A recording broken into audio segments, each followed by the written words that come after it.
Amis cinophiles, bonjour et bienvenue dans cette petite vidéo dans laquelle on va parler de la prononciation des tons. On a une petite problématique à laquelle je pensais là hier après avoir fait ma petite vidéo. Je me disais que c'est quand même sympa, je donne pas mal d'astuces pour apprendre les tons, mais pour la prononciation on a une petite problématique qui se pose, tu vois. C'est bien d'expliquer comment prononcer les tons.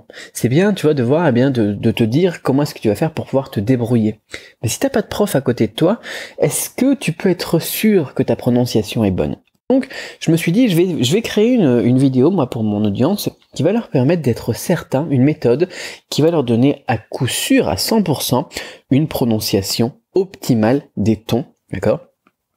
Dans 100% des cas, tu vas bien prononcer les tons, d'accord? Bien prononcer. Donc je vais pas réexpliquer ce que j'avais expliqué dans d'autres vidéos sur, voilà, le premier ton c'est comme quand tu tiens une note, etc. Tu vois. Mais je vais te donner une petite astuce qui est physiologique. Physiologique. Avec un Y, s'il te plaît, Cédric.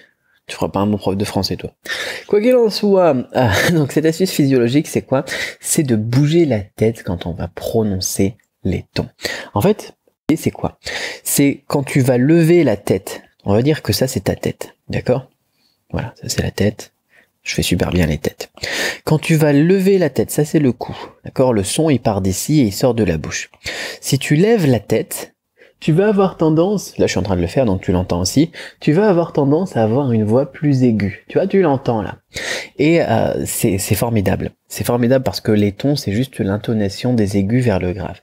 Et quand tu baisses la tête, tu vois, là je baisse la tête, et sans le faire exprès, tu vois, sans me forcer, eh bien j'ai une voix plus grave.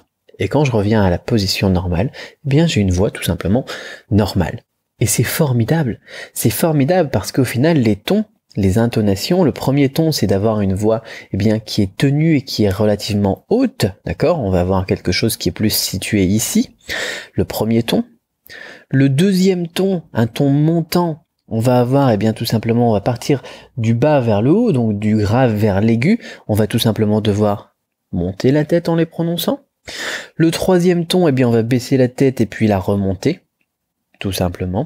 Et le quatrième ton, on baisse la tête. Et puis voilà, le ton est fait. Et c'est physiologique, encore une fois, vous êtes sûr de réussir à prononcer le ton comme ça, d'accord? Et vous pouvez vous faire une base comme ça. Je vais vous donner plein d'astuces complémentaires après pour aussi utiliser ça. Mais l'idée c'est ça. C'est par exemple, vous prenez un terme, on va prendre par exemple mi pour pas faire tout le temps le ma par exemple, et vous faites, voilà, en levant la tête et en laissant la tête haute, mi, et vous avez un premier ton. Ensuite vous le faites en levant la tête avec l'action de lever la tête, mi, et vous levez la tête. Vous baissez la tête vers les graves et vous remontez. Ici, on va même descendre un petit peu plus vers les graves, comme ça on est sûr de bien le faire. Mi. Ça coupe le souffle, de toute façon, à cet endroit-là. Donc, du coup, je perds un petit peu, moi. J'ai un peu du mal à parler. Mais ça coupe un petit peu ici. Et donc, on a fait un troisième ton qui doit être parfait. Je vais me réécouter après, mais il doit être vraiment pas mal. Donc, je m'étranglais un petit peu, mais ça fonctionne. Et le quatrième ton, mi. Alors là, voilà, encore une fois, je me suis écrasé le cou et ça fonctionne génial. Donc voilà, vous avez ces 4 temps, vous pouvez vous enregistrer aussi. L'idée, c'est de vous enregistrer.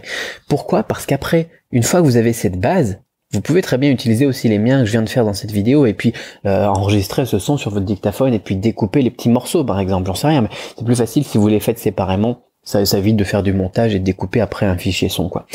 Et ensuite, qu'est-ce que vous faites? Vous vous enregistrez en essayant de le faire sans forcément trop forcer au niveau des mouvements de tête et vous comparez par rapport à cette base que vous avez travaillé ici. Et vous regardez, ok, là j'ai essayé de le faire sans faire le mouvement de tête. Est-ce que ça ressemble à ce que je faisais quand je faisais le mouvement de tête ou pas? Et puis, vous avez la réponse. C'est génial aussi pour travailler la mémoire mécanique, la mémoire kinesthésique, par exemple, quand vous apprenez un caractère, et on vous dit, voilà, cheval, c'est ma, avec le troisième ton. Et vous faites le mouvement avec la tête, ma, et puis vous dites cheval. Et ensuite, à chaque fois, quand vous ferez ma, en baissant et en remontant la tête, je le fais en même temps, vous ne me voyez pas, mais vous penserez à cheval beaucoup plus facilement parce qu'on a la mémoire kinesthésique aussi qui peut venir aider aussi. Par exemple, je sais pas, vous prenez un boxeur, vous lui dites direct crochet, il va forcément faire le premier coup de poing avec son bras, ce qu'on appelle le bras, le bras, je sais plus comment ça s'appelle d'ailleurs, mais bon, on commence toujours avec le bras, le premier bras, quoi. Il doit y avoir un terme pour ça. Moi, je fais pas de la boxe, je fais du kung-fu. C'est mon fils qui fait de la boxe. Mais voilà, c'est logique, tu vois. Je lui dis de faire un enchaînement, il va forcément faire comme ça parce que c'est sa mémoire kinesthésique. Maintenant, c'est comme ça, c'est automatique. Et bah, ça permet, là aussi, encore une fois, de lier les choses. J'ai déjà parlé plusieurs fois de la mémoire kinesthésique. On verra aussi une autre chose dans l'atelier qui nous permet de travailler aussi la mémoire kinesthésique pour mieux travailler les tons et mieux les prononcer. Parce que oui, voilà, ça c'était juste une des techniques évoquées dans l'atelier de la semaine, l'atelier donc sur les tons du chinois. Si ça t'intéresse, c'est bien de découvrir d'autres choses comme ça, plein d'astuces, tu vois. Et encore une fois, il y a même des astuces que j'utilise pas, mais que pas mal de gens utilisent. Mais je vais toutes te les donner pour que tu puisses utiliser ce qui est le mieux pour toi, tout simplement. Tu pourras faire ton choix. Qu'est-ce qui est le mieux pour toi, pour mieux maîtriser les tons, pour mieux les prononcer, pour mieux les entendre, pour mieux les enchaîner, pour mieux faire des phrases complètes aussi, c'est pas juste des mots et des caractères isolés, et pour mieux les retenir et les associer à des caractères dans la mémoire. Il y a tout, voilà, c'est les tons de A à Z. T'as l'atelier donc de la semaine, j'en parlais, j'ai fait une vidéo en début de semaine, qui est donc le premier lien dans la description pour t'expliquer tout ce qu'il y a dans cet atelier, donc je vais pas tout réexpliquer. Et puis voilà, tu peux regarder. Puis si tu avais déjà vu cette vidéo, tu as le deuxième lien qui te permet de rejoindre l'atelier dès maintenant. Donc je te dis à tout de suite dans l'atelier si tu l'as pas encore rejoint. Bye bye.